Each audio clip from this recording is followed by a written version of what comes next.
देखिए, electromagnetic induction में हम लोग मोशनल ईएमएफ के बाद आखिरी जो डेरिवेशन है हम लोग इस चैप्टर में समझ के आ रहे हैं इलेक्ट्रोमैग्नेटिक इंडक्शन में कि करंट को मैग्नेट के हेल्प से कैसे बनाया जाए। मैग्नेट को हेल्प से कहने का मतलब कि मैग्नेटिक फ्लक्स में चेंज करके कैसे बनाएं, वही सिखा रहे हैं। वही दो लॉ फैराडेज का भी है यहाँ पर कि तुम फ्लक्स में चेंज कर दो तो तुमको इंड्यूस्ड ईएमएफ मिलेगा, और सेकेंड लॉ ये बताते हैं कि कितना मिलेगा। अगर इस चीज़ को निकालना चाहते हो तो इस चीज़ के लिए तुमको माइनस d∅dt लगा करके चेक कर लेना कि तुमको वोल्टेज कितना मिलने वाला है, और जितना वोल्टेज मिलेगा उतना आपको करंट भी मिलेगा, इंड्यूस करंट भी मिलेगा। तो सारा खेल बेल यहाँ पर जो भी है फाई से रिलेटेड है। तो हम लोग वही स्टडी कर रहे थे, पिछले भी वीडियो में देखे हैं, phi equal to BA cos theta. तो हमने एक एक करके सब देखा।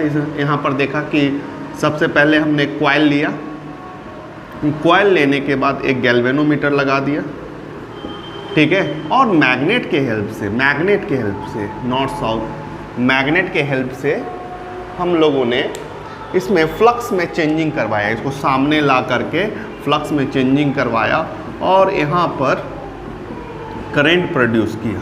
क्या किया? करंट प्रोड्यूस किया। उस करंट को हम लोग बोलते हैं इंड्यूस करंट, या बोले तो वोल्टेज प्रोड्यूस किया, जिसे हम लोग क्या बोलते हैं? इंड्यूस्ड वोल्टेज बोलते हैं। बस कैसे करना है? d∅dt, मतलब ये तो चेंज ही कहलाता है ना, d∅dt मतलब फ्लक्स में चेंज करके। तो ये टेक्निक तो हम लोग सीख गए, बहुत इजी है। मैग्नेट को सामने की ओर ले जाओ, फिर दूर करके ले जाओ, और इस तरह से मैग्नेट में बदलाव, फ्लक्स में बदलाव होगा, और फ्लक्स में बदलाव होगा और हमको इंड्यूस्ड ईएमएफ मिलेगा, जो स्टडी हो चुका है। दूसरा जो एग्ज़ाम में जो ज़्यादातर पूछा जाता है, जो एग्ज़ाम के लिए है, वो ये वाला टर्म है, ये एग्ज़ाम में पूछा जाता है। ये भी हम लोगों ने किया है। इसमें हम लोगों ने क्या किया है? फ्लक्स में चेंजिंग किया है। मतलब किसके हेल्प से किया? बी को कांस्टेंट रखा है, थीटा को भी कांस्टेंट रखा है, और एरिया में चेंज करके हम लोगों ने फ्लक्स में चेंज किया है, और उसका भी डेरिवेशन हमने आपको दिखाया है। इस टॉपिक का नाम था मोशनल ईएमएफ। मोशनल ईएमएफ में आपको इस तरह से क्रॉस करके मैग्नेटिक फील्ड दिया, और मैग्नेटिक फील्ड देने के बाद ये लूप A B रड में हम लोगों ने मूव करवाया। मूव करवाने से क्या हुआ? एरिया में डिक्रीजिंग हुआ, और इधर अगर मूव करवाएंगे तो एरिया में इंक्रीजिंग हुआ। एरिया को इंक्रीज करके डिक्रीज करके हम लोगों ने फ्लक्स में चेंज किया, क्योंकि फ्लक्स का फार्मूला आप अगर ध्यान से देखेंगे तो यहाँ पर आपको क्या मिलने वाला है? BA cos theta. तो एरिया में अगर चेंज करते हैं तो हमारा फ्लक्स में भी चेंज होता है। तो इस टेक्निक को यूज़ करके हम लोगों ने अगेन एक ही काम किया है, इंड्यूस्ड ईएमएफ को लाया, ठीक है, इंड्यूस्ड ईएमएफ को लाया, और इंड्यूस्ड ईएमएफ से हम लोगों ने करंट बनाया। लेकिन उस टॉपिक का नाम है मोशनल ईएमएफ, जो सबसे ज़्यादा एग्जाम में पूछा जाता है। ये भी हमने आपको वीडियो में बताया। आखिरी स्टेप अब होने जा रहा है, ये है कॉस थीटा पर देख रहे हो। कॉस थीटा मतलब कहा जाए तो ये थीटा पर देखना है। लेकिन हम जब भी थीटा का बात करते हैं तो यहाँ पर थीटा किसके बीच का है? मैग्नेटिक लाइंस और तुम्हारा एरिया वेक्टर के बीच का अगर एंगल को बदलते हो, मैग्नेटिक फील्ड लाइंस और एरिया वेक्टर के एंगल के बीच में अगर चेंज होता है तो भी फ्लक्स चेंज होगा। और तुमको जानना ये ज़रूरी है कि सबसे ज़्यादा इसी का यूज़ होता है। जैसे अब तो हम लोग करंट को बनाना सीख गए, वोल्टेज बनाना सीख गए, तो सबसे ज़्यादा यूज़ में क्या लाते हैं? एरिया को लाते हैं कि मैग्नेटिक फील्ड को लाते हैं? हम लोग सबसे ज़्यादा यूज़ करते हैं कॉस थीटा को। मतलब थीटा वाला जो प्रोसेस है उसी से हम लोग फ्लक्स में चेंजिंग करते हैं और इंड्यूस्ड ईएमएफ और इंड्यूस्ड करंट को लाते हैं, जो आगे चल करके अल्टरनेटिंग करंट और अल्टरनेटिंग ईएमएफ बनता है, और जिसे हम लोग एसी जनरेटर के नाम से जानते हैं। जनरेटर क्या है? जनरेट करता है, ठीक है ना, मैकेनिकल एनर्जी को इलेक्ट्रिकल एनर्जी में कन्वर्ट करता है। लेकिन उसका प्रोसेस क्या है? मैग्नेटिक फील्ड और एरिया वेक्टर के बीच का एंगल को बराबर वो कंटिन्यूस चेंज करता है, जिसकी वजह से फ्लक्स में चेंज होता है, और फैराडे का यह नियम से एक वोल्टेज प्रोड्यूस होता है, ठीक है। और वो वोल्टेज हम लोगों को करंट में बदल करके हम लोग करंट यूज़ करते हैं। जो भी पार्टी फंक्शन में आप लोग नॉर्मल जनरेटर को देखे हैं, उसका सारा प्रोसेस का वर्किंग का तरीका क्या है, कॉस थीटा को यूज़ करता है, ना कि बी को, ना कि ए को, वो थीटा को यूज़ करता है। ठीक है, तो आज का क्लास यही है, कॉस थीटा पर हम लोग कैसे चेंज करते हैं, जैसे इसको सीखे हैं, इसको सीखे हैं, थीटा में कैसे चेंज करके हम लोग मैग्नेटिक फ्लक्स को में चेंजिंग करवा करके इंड्यूस्ड ईएमएफ लाते हैं, वो आज का क्लास है, आखिरी है। उसके बाद फ्लक्स का अगर आपसे पूछा जाए कि फ्लक्स को कितने तरीके से चेंज किया जा सकता है, फार्मूला यहाँ पर 3 मेथड से उसको चेंज किया जा सकता है। मैग्नेटिक फील्ड में बदलाव करके, एरिया में बदलाव करके, मैग्नेटिक फील्ड में बदलाव करके, एरिया में बदलाव करके, आज जो सिखाने जा रहे हैं वो आपका क्या है, एंगल में बदलाव करके। ये जो वर्ड एंगल एक शॉर्ट वर्ड बोले हैं, यहाँ कंफ्यूजिंग है। एंगल जब बोला करो तो किसके बीच का एंगल, मतलब एरिया वेक्टर और मैग्नेटिक लाइंस या मैग्नेटिक फील्ड के एंगल के बीच में अगर चेंज करते हैं तो हमारा क्या मिलता है, हमारा फ्लक्स में चेंजिंग होता है। जैसे ये आपको इस बोर्ड पर दिख रहा है, यहाँ 3 फिगर है।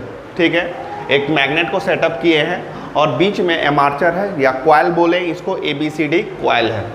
ठीक है, और आपने जिस तरह से मैग्नेट सेटअप किया है तो मैग्नेटिक लाइंस आपका नॉर्थ से साउथ, ये एरो आपको दिख रहा है, ये मैग्नेटिक लाइंस का एरो है। और हम लोग को टारगेट पता होना चाहिए कि हम लोग थीटा में बदलाव करने जा रहे हैं, angle between magnetic field and area vector.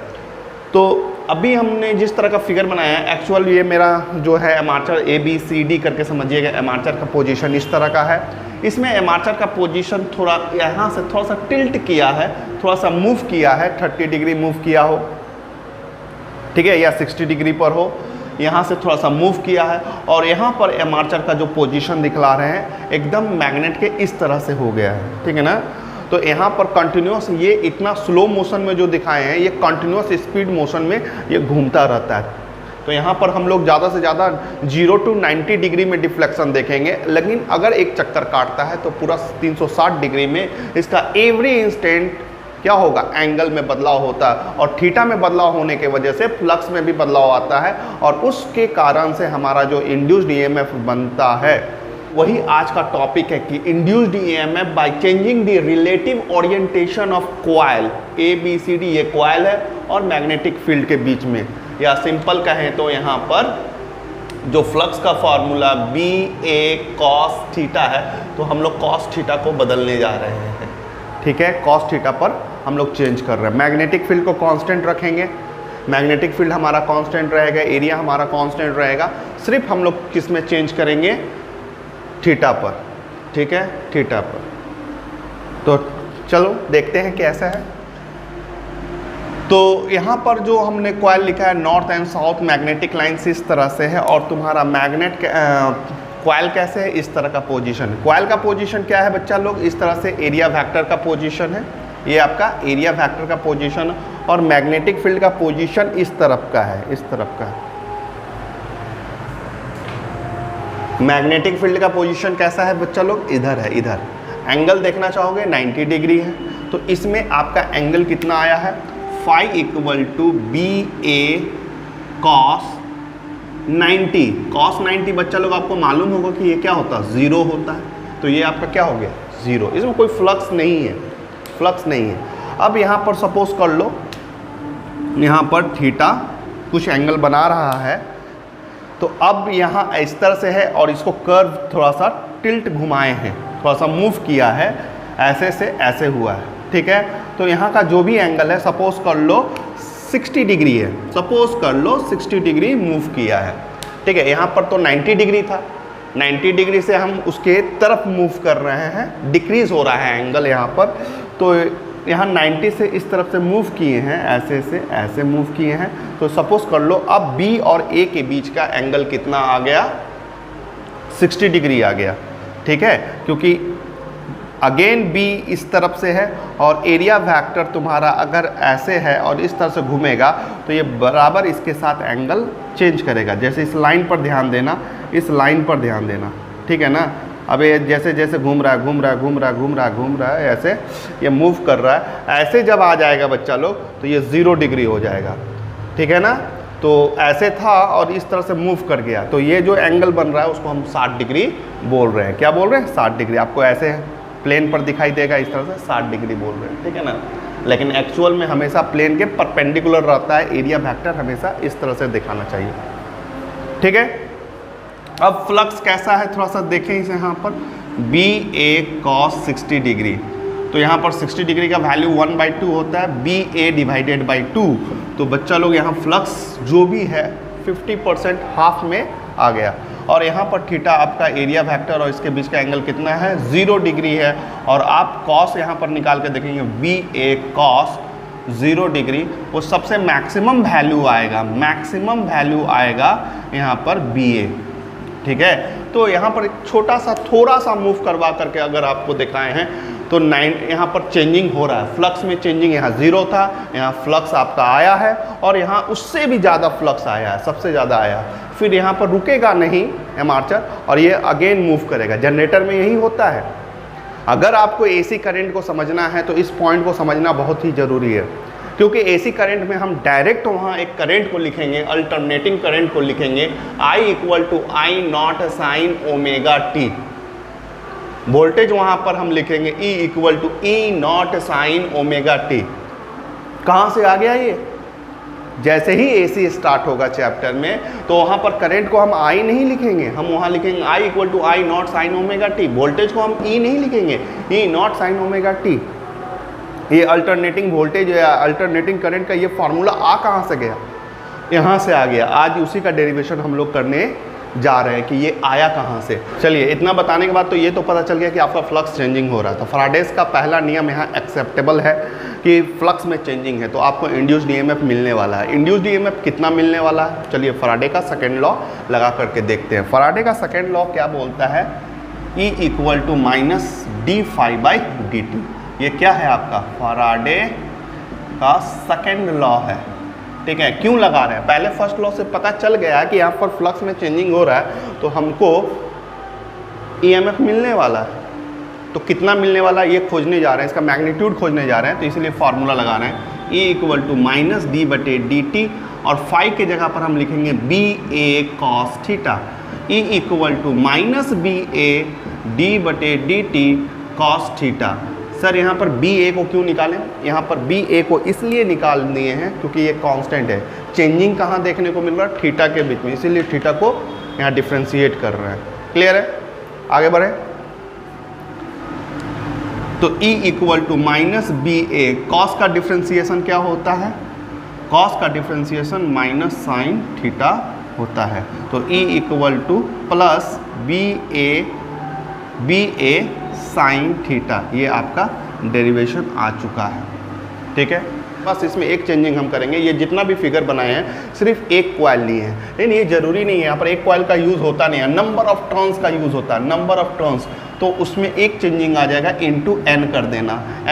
n क्या है?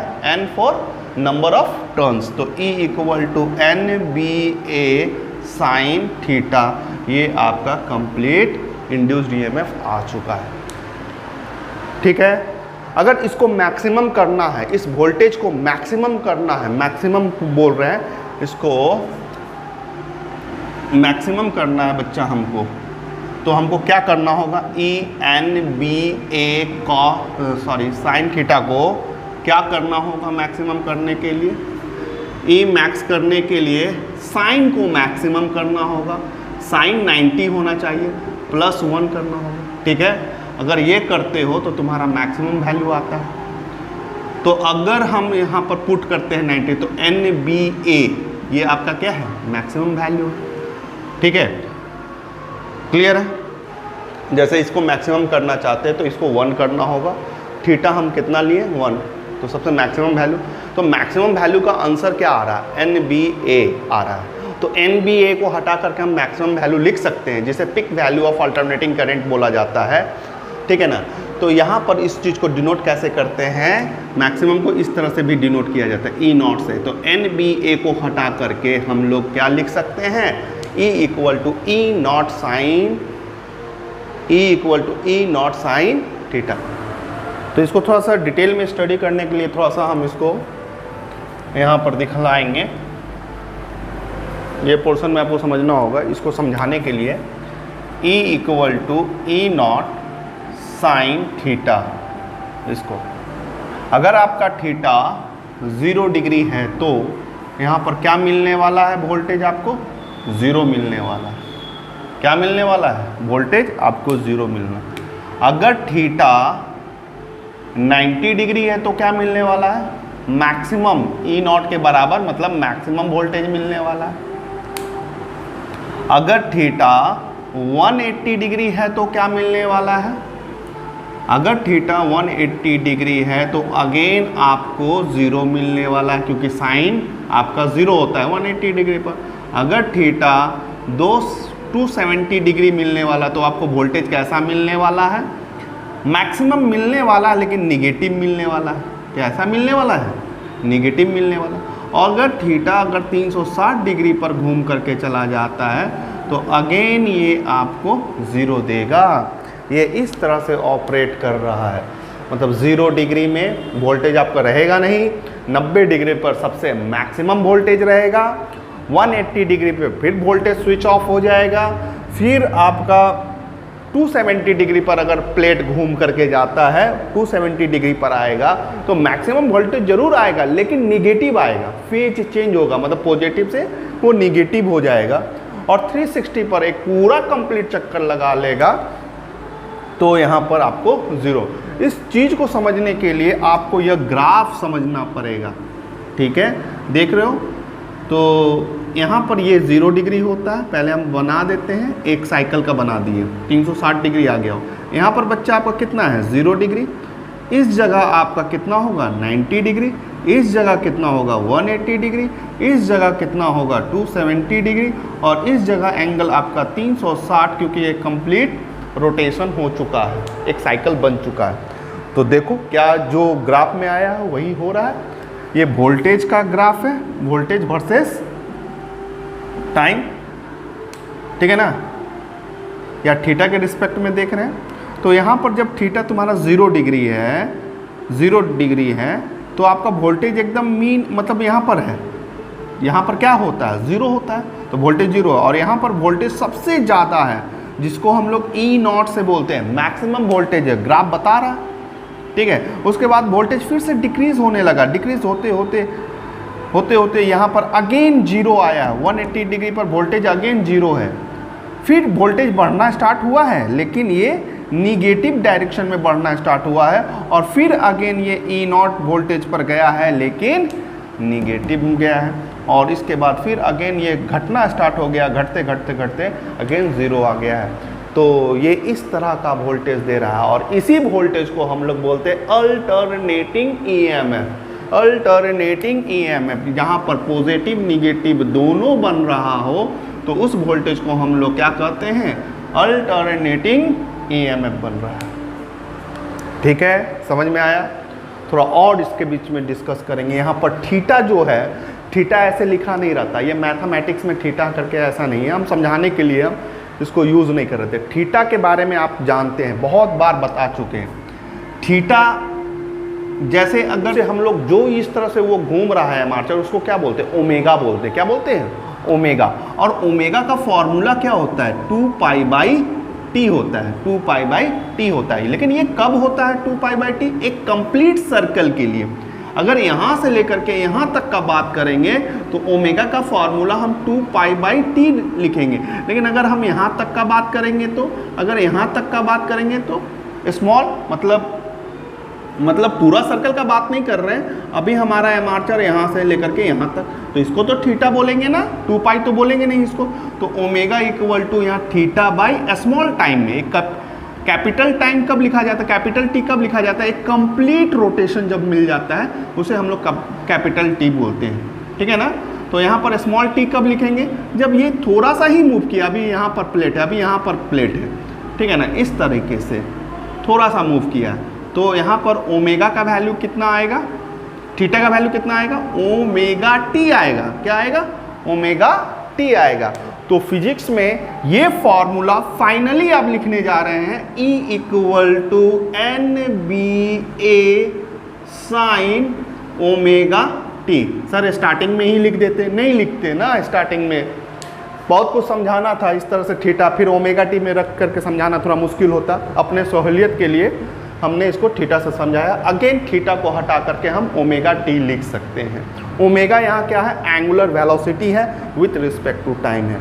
तो पूरा फार्मूला आपको मिल चुका है, ठीक है। एसी जनरेटर में भी काम करेगा, अल्टरनेटिंग एसी जब करेंट, एसी जनरेटर, ये सब जो टॉपिक आएगा, अगला जो टॉपिक आएगा, इसमें आपको ट्रिमेंडस ये हेल्प करने वाला है ये टॉपिक, ठीक है।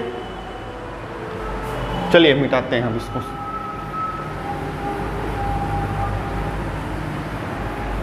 तो आपको वोल्टेज मिल गया फाइनली। ये वोल्टेज कैसा मिला है, E equal to E naught sine omega T, theta नहीं ओमेगा टी। ओमेगा क्या है सर, ये जो प्लेट घूम रहा है ना उसका स्पीड है, एंगुलर वेलोसिटी है, ठीक है। ओमेगा बहुत इंपॉर्टेंट है बच्चा लोग। ओमेगा का फार्मूला ऐसा भी लिखा रहता है 2π/t, 11th क्लास से ये चलता आ रहा है। एंगुलर, इसको एंगुलर फ्रीक्वेंसी भी बोला जाता है, एंगुलर वेलोसिटी भी बोला जाता है, इसका 2π/t होता है।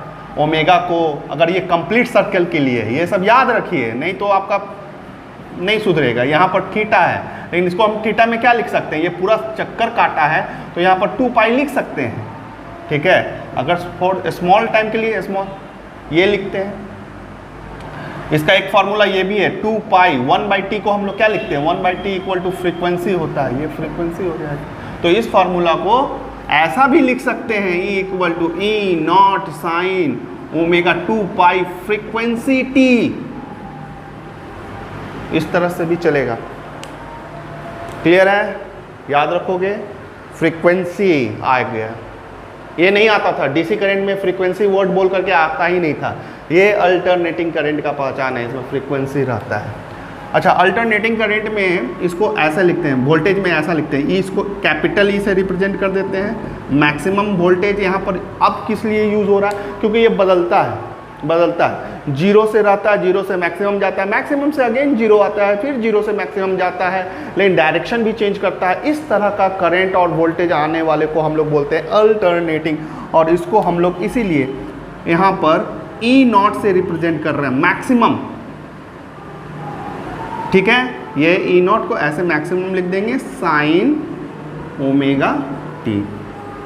अब इससे करंट कैसे बनाएंगे सर, बस ओम्स लॉ लगाइए, बना लीजिए। Ohm's law V equal to R I, I equal to V/R, तो E/R, E इक्वल टू तुम्हारा E naught sine omega T है, डिवाइडेड बाई R है। वोल्टेज बाई R क्या होगा, I होगा, मैक्सिमम ई नॉट है तो मैक्सिमम करंट भी बनेगा। तो यहाँ पर I equal to I naught, ठीक है, साइन ओमेगा टी। लीजिए, वोल्टेज आएगा तो करंट नहीं आएगा, एकदम आएगा, वोल्टेज आया करंट भी आया। सर यहाँ आई नॉट क्यों लिखे, क्योंकि मैक्सिमम वोल्टेज है डिवाइडेड बाय रेजिस्टेंस, तो मैक्सिमम पिक करंट भी निकला। तो आपको ये अल्टरनेट, अब उस समय जब चैप्टर में पढ़ाएंगे तो हम ये चीज़ इतना डिटेल में नहीं बता पाएंगे, वहाँ डायरेक्ट अल्टरनेटिंग करंट में लिखेंगे E equal to E naught sine omega T, और करंट को लिखने का मौका आएगा तो हम लिखेंगे I equal to I naught sine omega T, ठीक है। और अगर आपको होगा, अगर आपको लगेगा कि ये कहाँ से आ गया तो इस डेरिवेशन पर जाइएगा, तब समझ में आएगा कि ये आया कैसे है। क्लियर है। तो अल्टरनेटिंग करंट किस तरह का करंट होता है बच्चा लोग, ये किस तरह का करंट तुमको लगा, ये करंट आपको कैसा लगा, ये करंट एक ऐसा करंट की तरह लगा जो हर समय वैरी करता है, लेकिन यूनिफॉर्मली वैरी कर रहा है, मतलब यह हर समय बदलता रहता है। लेकिन ऐसा नहीं है कि ये बदलेगा तो कभी ऐसा कभी ऐसा कभी ऐसा कभी ऐसा ऐसा इस तरह से नहीं, यूनिफॉर्मली वे से बदलता है, उसे हम लोग अल्टरनेटिंग करंट बोलते हैं, ठीक है। समय के साथ ये बदलता रहता है। ABCD ABCZ, हाँ तुम सीख गया, जाओ मम्मी के पास जाओ।